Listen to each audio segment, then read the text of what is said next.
आहे। अमेरिकेच्या ओहियो स्थित क्लिव्हलँड क्लिनिक भारतात येत असून महाराष्ट्रात गुंतवणूक करत असल्याची माहिती मुख्यमंत्री देवेंद्र फडणवीस यांनी दिली।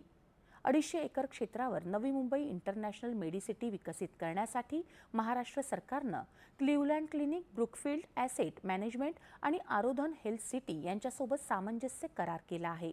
हा प्रकल्प भारतातील अशा प्रकारची पहिली जागतिक आरोग्य सेवा संशोधन आणि नवोन्मेष व्यवस्था ठरणार आहे।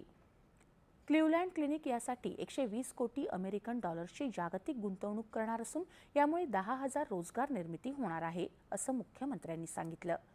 क्लिव्हलँड क्लिनिकसारख्या प्रमुख भागीदाराचा सहभाग असलेला हा प्रकल्प जागतिक दर्जाची रुग्णसेवा, वैद्यकीय शिक्षण, संशोधन, AI, जिनोमिक्स आणि नवोन्मेष याचा अभूतपूर्व स्तरावर संगम घडवून आणणारं एक व्यासपीठ ठरेल, असा विश्वास मुख्यमंत्री फडणवीस यांनी व्यक्त केला।